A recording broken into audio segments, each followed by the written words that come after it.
লক্ষ লক্ষ টাকা ভর্তুকির কৃষি যন্ত্র বিতরণের দুর্নীতিতে নাম আসছে একের পর এক কৃষি কর্মকর্তার। মাঠকর্মী থেকে ঊর্ধ্বতন কর্মকর্তা কেউই বাদ নেই এই অনিয়মের কারসাজিতে। এরই ধারাবাহিকতায় এবার উঠে আসলো নেত্রকোনার এক উপসহকারী কৃষি কর্মকর্তার নাম।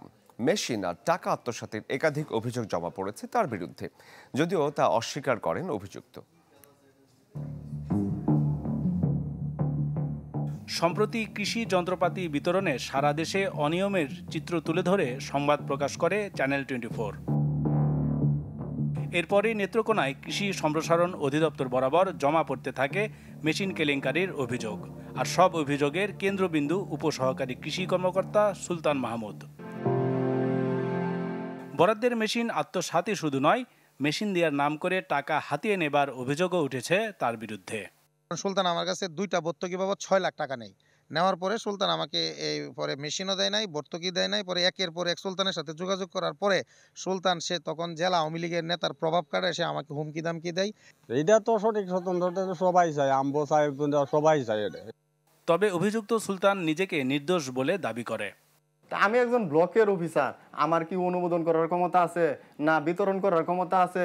এরকম ধরনের কাগজ গেছে আমার মনে হয় না, আমি জানি না।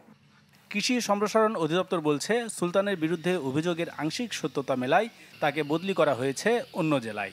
তার বিরুদ্ধে একটু অভিযোগ আসছে, আমরা সেই হিসেবে তাকে জেলার বাইরে বদলি করার জন্য একটি প্রস্তাবনা প্রেরণ করেছিলাম এবং ইতিমধ্যে সুলতান মাহমুদকে নেত্রকোনা জেলা থেকে অন্য জেলায় বদলি করা হয়েছে, যাতে এই ধরনের কোনো সিচুয়েশন ভবিষ্যতে যাতে আর সৃষ্টি না হয়।